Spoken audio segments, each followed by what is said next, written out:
Bueno, buenos días a todas y a todos. Bueno, vamos a dar cuenta de los acuerdos más sustanciales que ha tomado el Consejo de Gobierno y que pueden ser de su interés, como hacemos habitualmente.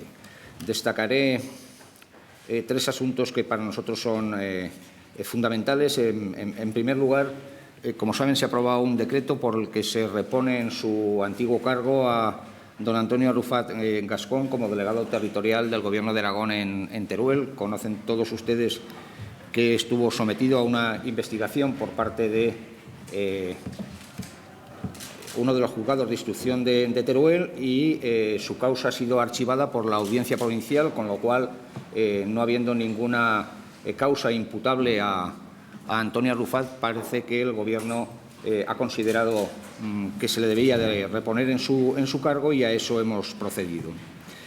En segundo lugar, hemos hablado y hemos dado cuenta a la solución financiera buscada para los problemas que tenían las comarcas para la prestación de los servicios básicos. Les comentaré que la solución que se ha encontrado y que llevaremos al Consejo de Cooperación Comarcal, que se va a celebrar el próximo jueves, es la siguiente. En primer lugar, se abonará el primer trimestre del año 2016 con cargo a la sección 26 y de este modo aliviaremos las tensiones de tesorería que tienen las comarcas. Saben ustedes que el año anterior se pagó el primer trimestre a lo largo del mes de mayo. Por lo tanto, adelantaremos ese pago y, reitero, solventaremos los problemas de tesorería que puedan tener estas instituciones. Y, paralelamente, vamos a proceder a realizar una modificación presupuestaria por importe de 8,8 millones de euros, que es el equivalente a la cantidad que se retuvo en el año 2015. Y para más aclaración, digamos que esto supone pagarles o reintegrarles lo que sería el cuarto trimestre del año 2015. De la misma forma, lo que vamos a hacer va a ser traspasar 11.589.000 euros de la sección 30 a la sección 26. La sección 26 es la relativa a comarcas, correspondiente al Fondo Social aprobado mediante una enmienda que presentó el Partido Socialista y Xunta Aragonesista. Y, finalmente, y previo informe de la Dirección General de Administración Local y a la vista de las liquidaciones que presenten las propias comarcas del año 2015, se procederá a modificar a una segunda modificación del presupuesto por un importe que estará rondando los 9 millones de euros, de tal manera que el presupuesto con el que van a contar las comarcas en el año 16 tendrá una dotación aproximada de 59 millones de euros, que es similar a la que tenían en el año 2015. Es verdad que este es el proyecto que presentará el Gobierno y que tendrá que ser sometido, evidentemente, al respaldo mayoritario de las Cortes, después de esa novedosa modificación legislativa que se ha incorporado en la vigente Ley de Presupuestos y que, como todos ustedes saben, hace que todos aquellos gastos que haga el Gobierno de más de 100.000 euros tendrán que pasar por una comisión de las propias Cortes. Bueno, con eso yo creo que zanjaríamos el problema que tienen las comarcas. He de decirles, además, como conocen todos ustedes, que los municipios de Aragón van a recibir del Fondo de Cooperación Local en torno a 17 millones de euros, cantidad que prácticamente duplica la que recibieron en el año 15. Y a todo esto hay que añadir que tanto comarcas como municipios participan a través de convenios realizados con los distintos departamentos de otra forma de financiación. Por ejemplo, para que tengamos cuestiones prácticas, los convenios que había de escuelas infantiles y que estaban en esa sección 26 otros años, lo que hemos hecho ha sido traspasar esa dotación presupuestaria a la Consejería de Educación, pero evidentemente a través de los correspondientes convenios. Esas dotaciones de escuelas infantiles pasarán a municipios y comarcas también directamente, reitero, a través de la Consejería de Educación. Otros departamentos tienen otros convenios, por lo tanto, la financiación de las comarcas, esos 59 millones de euros, digamos, incondicionados, tendrán mayores aportaciones.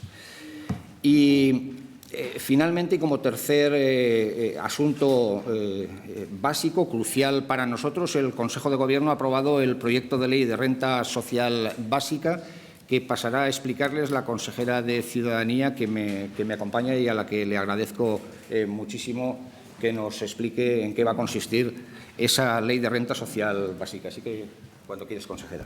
Muchas gracias y buenos días a todos. El Gobierno de Aragón ha aprobado hoy en este Consejo, después de haber llevado a cabo un amplio proceso de participación, la Ley de Renta Social Básica. Con la aprobación de esta ley, lo que hacemos es cumplir con un compromiso del Gobierno de Aragón y de su presidente, nada más iniciar esta legislatura. Esta renta social básica es un derecho básico, subjetivo y de ciudadanía. ¿Y qué pretendemos con esta ley? Lo que pretendemos con esta ley es que todos los aragoneses tengan los mínimos recursos para vivir con dignidad. Sabemos que la crisis lo que ha producido unas dificultades y una desigualdad en la sociedad aragonesa y unos perfiles de pobreza que quedan desamparados. Si recordamos, en 2007 el ingreso aragonés de inserción atendía a 600 personas. En este momento son 6.600 personas las que perciben el ingreso aragonés de inserción. Y con esta ley lo que pretendemos, ni más ni menos, es que la solidaridad con los más débiles, pretendemos una sociedad más segura, acabar con la pobreza infantil, algo muy grave, porque la pobreza infantil lo que nos hace de alguna manera es hipotecar nuestro futuro, y también evitar la cronificación de la pobreza, porque cuando la pobreza se cronifica, lo que sucede es que la sociedad no avanza y, desde luego, la pobreza crónica lo que hace es que no crezca toda la sociedad y la economía. Pretendemos dar respuesta a nuevas desigualdades y nuevos perfiles de pobreza. ¿Qué sucede? Lo que sucede en este momento es que la crisis lo que ha dejado en el camino a familias que tenían recursos, que tenían trabajo, pero que en este momento algunas de ellas no necesitan ningún proceso de inclusión, no necesitan ninguna inserción, simplemente no tienen recursos, no tienen trabajo. Y desde nuestro departamento, el Gobierno ha presentado esta ley que lo que pretende es acabar con esa desigualdad y dar respuesta a estas familias. Además, cumplimos con la legalidad vigente. Por una parte, el propio Estatuto de Autonomía, en el artículo 23.1, habla de la necesidad de regular esta renta social básica, y la propia Ley de Servicios Sociales, en el artículo 37.2, habla de la renta social básica, que en su disposición adicional tercera de la Ley de Servicios Sociales dice que se debe presentar esta ley. Por lo tanto, damos cumplimiento a un compromiso y también a una Ley de Servicios Sociales que, una vez más digo, es realmente el libro que nos guía en todo el trabajo que llevamos a cabo en los servicios sociales. Tenemos claro que, desde luego, nuestro objetivo es cumplir con esta ley y evitar que aragoneses, por falta de recursos, se queden en el camino. ¿En qué consiste? ¿En qué consisten las prestaciones de esta ley? Por una parte, tenemos una prestación complementaria a personas que en este momento estén trabajando, pero sus recursos sean tan escasos por la precariedad laboral que tienen, que no tengan lo mínimo para poder sobrevivir, para vivir con dignidad. Y, por lo tanto, planteamos una renta complementaria al trabajo para acabar con esta situación que, desgraciadamente, se da en este momento, que son los trabajadores pobres.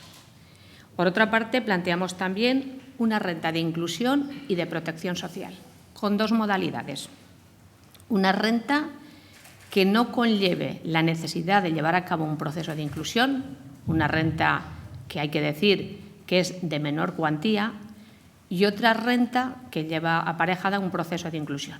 Porque lo que estamos regulando son, por una parte, los recursos, una renta que plantee recursos económicos, y una renta para aquellas personas que así lo decidan, que lleve a cabo un proceso de inclusión. ¿Qué quiere decir? Un proceso que les lleve desde la formación, desde las actividades en relación con el empleo, y que además tiene que hacerse por medio de entidades sociales y por entidades locales, un proceso que les permita la reincorporación al mundo del trabajo.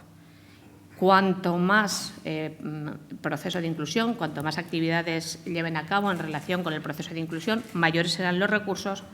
Y lo que tenemos claro con esto es que lo que queremos plantear, por una parte, son los recursos para vivir con dignidad, pero por otra cosa, también algo importante, la posibilidad de una segunda oportunidad. Porque lo que hemos observado cuando hemos gestionado el ingreso aragonés de inserción es que muchas de las personas que lo están cobrando no es que no hayan participado en la vida laboral, no es que no tengan una vida, una historia laboral, tienen una historia laboral larga, pero que lo que les ha ocurrido es que la crisis las ha dejado en el camino. Por lo tanto, con esa formación, con ese acompañamiento profesional que planteamos cuando hemos legislado la inclusión, lo que planteamos es la reincorporación de estas personas al mundo del trabajo. Esto es lo que plantea esta ley que es una ley que lo que quiere es dar una respuesta a las personas que tienen más dificultades y que siempre digo cuando me preguntan cuántas personas van a suponer que van a tener la posibilidad de esta prestación, pues calculamos que el doble de los que están cobrando el ingreso aragonés de inserción, pero también digo, lo que querríamos es que fueran muchas menos, que fuera disminuyendo, porque sí que estamos convencidos que las personas que van a cobrar la renta social, igual que las que cobran el ingreso aragonés de inserción, lo que quieren es trabajar. Y esta es una medida de emergencia mientras dure la crisis y las dificultades que tienen hoy muchos aragoneses. Muy bien, muchas gracias, consejera. Nos sometemos ahora a las preguntas que nos quieren hacer, solo con una pequeña cuestión, y es que, y ya nos disculparéis, pero a las 12 menos cuarto deberíamos de ser capaces de terminar la rueda de prensa porque tenemos otras cosas ineludibles. Yo una doble pregunta para la consejera y para el consejero de Presidencia. Las prestaciones, tanto la complementaria como las rentas de inclusión con sus dos modalidades, ¿tienen un tope máximo o mínimo? Y también para la consejera, para el consejero de Presidencia, hay una memoria económica, han calculado aproximadamente, luego la evolución de la economía puede también modificar los números de las personas que sean ayudadas, pero han calculado más o menos qué se puede suponer los presupuestos en este año. Sí, tenemos una memoria económica y el gasto que supondría la aplicación de la ley, teniendo en cuenta que esta ley ahora lo que se va a hacer es enviar al Parlamento. El Parlamento, lógicamente, tendrá su tramitación y la posibilidad pues de enmiendas y luego su aprobación. Pero la cuantía que se plantea en el año 2016, porque lógicamente en el 2016 convivirán hasta la aprobación de la ley el ingreso aragonés de inserción y las ayudas de integración familiar, a las que va a sustituir el ingreso aragonés de inserción, pero la cuantía que se plantea para este año 2016 es de 37 millones de euros. ¿Cómo? 37. Ah, perdón. Perdón, es que yo he dicho 37, igual he dicho alguna barbaridad. Perdón. Parte de prestaciones, la complementaria, tiene un mínimo, es una ayuda fija, y las otras, la de inclusión, tanto quien se acoja o no a sus programas de inclusión, ahí baremos. Sí, bueno, voy a dar algunos datos. En el caso de inclusión, la que no tiene ningún acuerdo de inclusión, en la renta social que no tiene ningún acuerdo de inclusión, la doy con el dato de una sola persona, porque lo más habitual, creemos, es que estas rentas, quien las reciba, sean unidades unifamiliares. Es una renta la que planteamos de supervivencia, son personas que decidirán, en su caso, no acogerse a ese proceso de inclusión, y en este caso la renta para una persona sería de 217,44 euros, que con la ayuda para la vivienda se transformaría en 260,93. Las familias que sí que lleguen a un acuerdo de inclusión, doy también el dato, en este caso con 2 miembros, porque no será lo habitual que sea una persona sola la que decida acogerse a este tipo de renta. Con 2 miembros sería de 556,92. Lógicamente, como se puede incrementar pues en función de los miembros de la familia, del alquiler que tengan que pagar por su vivienda habitual, la máxima podría ser, pero ya digo, estoy convencida de que la mayoría será, la cantidad que he dicho inicialmente, sería de 753,48. Y, por otra parte, en la complementaria, una familia con 2 miembros sería de 622,44, hasta un máximo también de 753,48. Y ya digo, he hablado en el primer caso con 1 miembro y en el otro con 2, ya digo, porque es que en las rentas complementarias y con acuerdo de inclusión lo más habitual que serán familias con 2 o 3 miembros.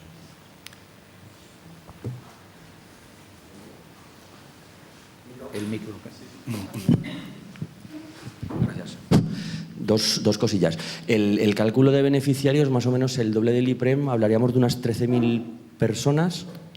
Sí, ya digo, el número que nosotros hemos calculado de beneficiarios será entre 13.000 y 14.000 personas. Ya digo, lógicamente no hemos comenzado el proceso. Esto va a ser un tema, también hay que decir, poner y aplicar una ley va a ser complejo. Lógicamente tenemos que desarrollar, aparte de la ley, los decretos que luego se tienen que llevar a cabo.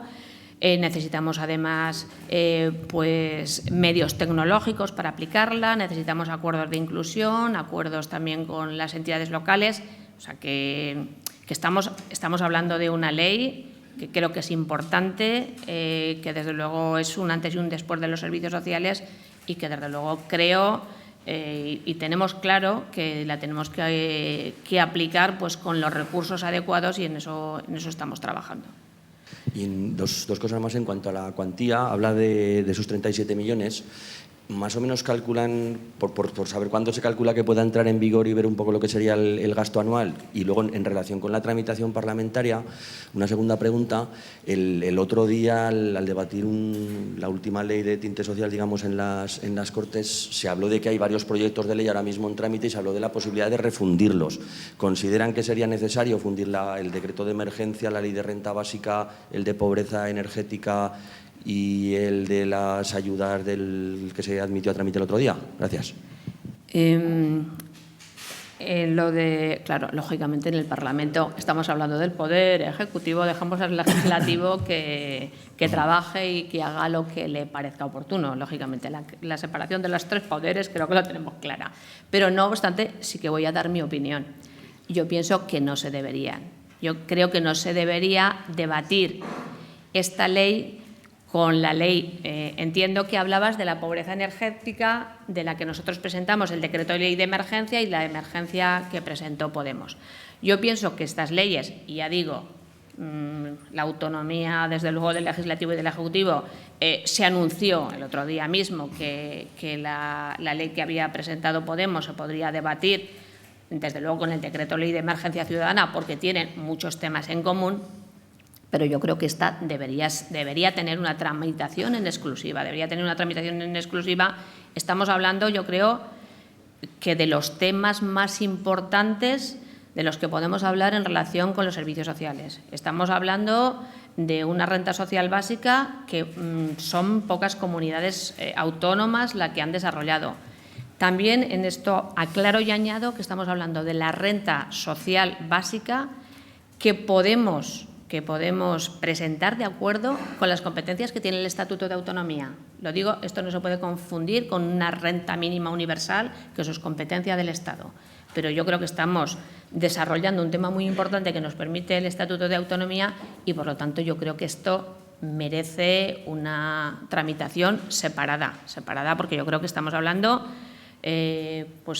bueno, falta mucho tiempo, pero que yo creo que la ley más importante que desde los servicios sociales podemos aprobar en esta legislatura. Bueno, el plazo de aplicación, claro, lógicamente estamos presentando la ley, ya digo, cuando se apruebe en el Parlamento hablaremos, No obstante, la ley lo que plantea es que haya 6 meses desde que se apruebe hasta su aplicación. En esos 6 meses, lógicamente, es muy importante que estemos trabajando, que ya digo, que ya hemos empezado casi en ello, los decretos de desarrollo de la ley. Entonces, si todo va bien, consejera, ¿cuándo cree que podría llegar a entrar en vigor si hay acuerdos en las Cortes y cuándo sería ya efectiva? Quiero decir, ¿para el año que viene? ¿O cómo? Hombre, yo si vuelvo a hablar de las Cortes, claro, en las Cortes en este momento y en la Comisión de Ciudadanía y Derechos Sociales hay muchos temas.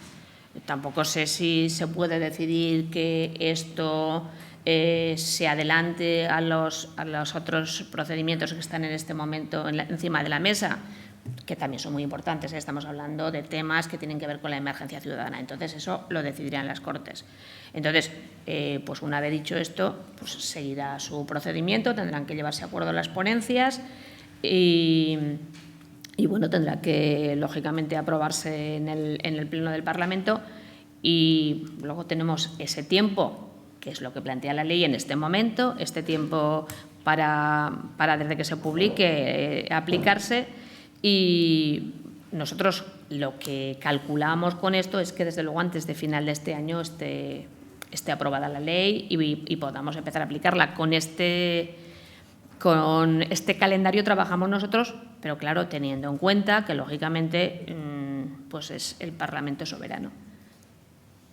Consejera, no he entendido cuando ha dicho que tienen que pasar 6 meses desde que se apruebe hasta su aplicación. Sí. ¿Por qué ese margen tan extenso? Pues pensamos que es necesario ese margen porque, como digo, es una ley importantísima y, por lo tanto, lo que tenemos que hacer es pensar muy bien en los decretos, por una parte, el decreto de la inclusión y el decreto de aplicación de la propia ley y los preceptores y las condiciones que tienen que tener. Y, por otra parte, también son importantes los acuerdos de inclusión, como digo, con las entidades locales y con las entidades, porque hay que tener en cuenta que esta ley tiene una parte muy importante que es la inclusión. Tiene una parte muy importante que es todo el proceso de inclusión, que es lo que pretendemos en una parte importante, aparte de los recursos económicos. Y, por lo tanto, pues toda esa estructura, conseguir llevar a cabo todos esos procedimientos, más luego un programa informático de la gestión de todo esto. Yo creo que cometeríamos un error si la rapidez nos hiciera no aplicar con efectividad esta ley y por eso lo hemos planteado así. Hay que tener en cuenta una cosa, es una ley a la que le hemos dado muchas vueltas. Hemos tenido reuniones, 6 reuniones con amplios sectores de la ciudadanía para ponernos de acuerdo en el concepto, con participación ciudadana a través de la Dirección General de Participación. También hemos celebrado el Consejo Aragonés de Servicios Sociales, donde también se nos han planteado algunos temas en relación con esto. Y, por lo tanto, y es una ley que además hemos trabajado mucho, pero ya habíamos presentado un proyecto de ley en este sentido en 2012, una fecha que recuerdo muy bien porque fue el 12 del 12 del 2012.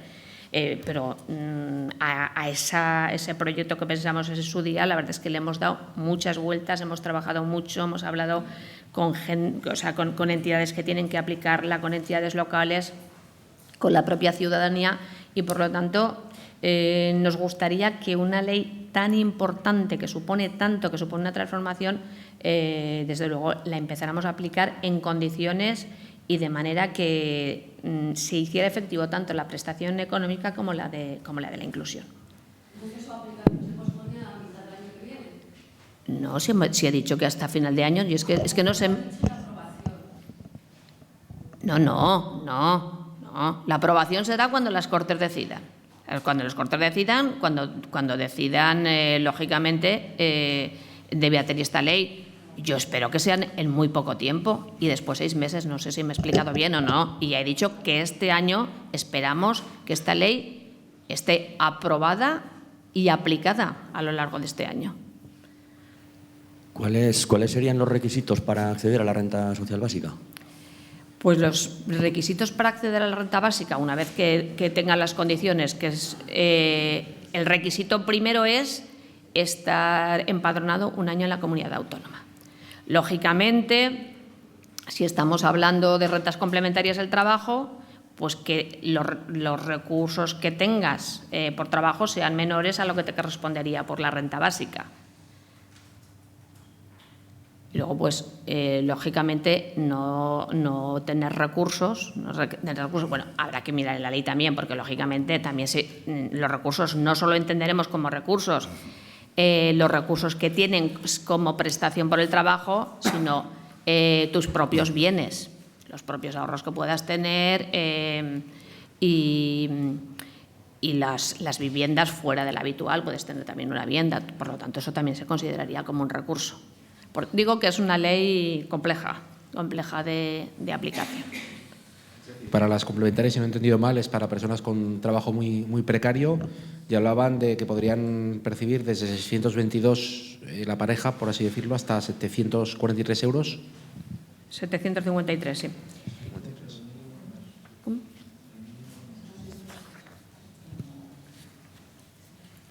Sí, yo tenía una pregunta también para el consejero.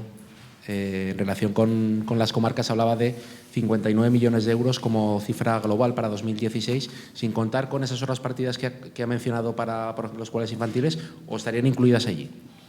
No, ya he dicho que 59 millones, digamos, es una financiación incondicionada, y luego, además, a eso hay que añadirles los convenios que hagan con los distintos departamentos. Entre ellos he puesto como ejemplo las escuelas infantiles. Saben ustedes que las escuelas infantiles estaban incluidas el año anterior en la sección 26, este año se ha sacado de allí y está en el presupuesto de la Consejería de Educación. Por lo tanto, además de esos 59, entrarían las escuelas infantiles, reitero, y otros convenios que puedan hacer con otras consejerías. Sí, y también en relación con las comarcas, bueno, pues quería saber un poco cómo iba ese proceso que anunció el presidente del Gobierno de Aragón en pleno con la Federación Aragonesa de Municipios, Comarcas y Provincias, y también esa auditoría que dijo que era imprescindible hacer, no por irregularidades, sino por ver el funcionamiento de las comarcas. Sí, bueno, el presidente ya dijo en el Pleno de las Cortes, y es lo que nosotros hemos venido diciendo reiteradamente, que queremos una revisión del modelo, y que esa revisión del modelo tiene que partir de ese procedimiento de participación, fundamentalmente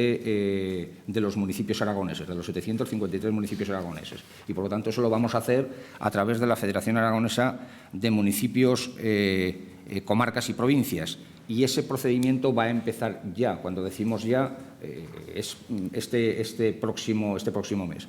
Va a ser también un procedimiento que no tiene por qué ser rápido. Yo creo que las cosas las tenemos que hacer bien y con el máximo acuerdo. Y la clave fundamental de esa revisión del modelo tiene que ser ordenar la intermunicipalidad. Saben ustedes que tenemos dos instituciones claves en la intermunicipalidad. Una de ellas son las diputaciones provinciales, otras son las comarcas. Las diputaciones provinciales, sobre ellas no tiene competencias el Gobierno de Aragón, sí tiene competencias en materia de comarcas. Y para lograr ese orden en la intermunicipalidad es fundamental que sepamos en estos momentos qué es lo que hacen las comarcas, porque hay una disparidad de criterios en cada una de ellas. Hay comarcas que, por ejemplo, gestionan parques de bomberos, hay comarcas que no lo gestionan, hay comarcas que gestionan residencias de tercera edad, hay comarcas que no las gestionan. Tenemos que tener un conocimiento de qué personal tiene cada una de las comarcas, de cuál es el coste de ese personal, de cuáles son las competencias que cada una vienen desempeñando, ¿no? Y a partir de ahí racionalizar, que es una palabra que está muy de moda en materia de administración local. No en vano ya el Gobierno de la Nación hizo una ley que le llamaba de racionalidad y sostenibilidad de las administraciones locales, racionalizar el funcionamiento de estas comarcas. A eso nos referimos cuando hablamos de auditorías, no nos referimos a otra cosa. A mí no me ha quedado claro, cuando hablaba de las ayudas complementarias a las personas que están trabajando, ha hablado de 622 euros para una familia con dos niños, con dos miembros, perdón, hasta un máximo de 753. Entiendo que esto es lo que se cobrará unido el salario infrasalario a la ayuda complementaria. No, lógicamente lo que se hará es complementar el salario hasta esa cantidad. Sí, es así. Si alguien cobra 400 euros, se le complementa claro. hasta… Sí.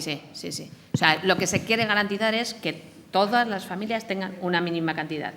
Y, desde luego, eso lo que queremos es incentivar el esfuerzo y sería complementar. En una familia a lo mejor le tienen que pagar 400 euros y a otra 200. Por eso es complicado. La aplicación de esta ley es complicada. Vamos a ver, si os parece, como os acabo de comentar, hacemos la última pregunta porque es ya la hora casi límite que tenemos.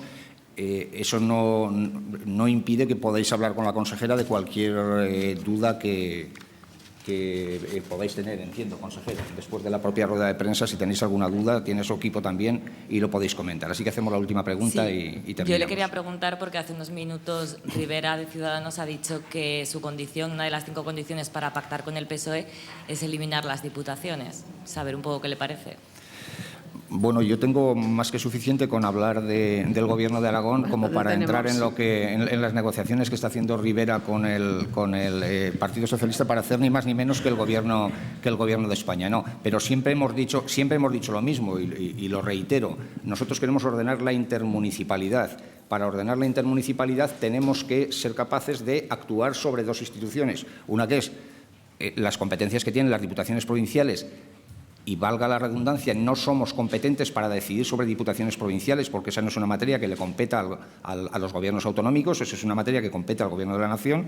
Y otra, que es donde nosotros tenemos competencias, que es ordenar precisamente las comarcas. Por eso me he entretenido más en hablar de las comarcas.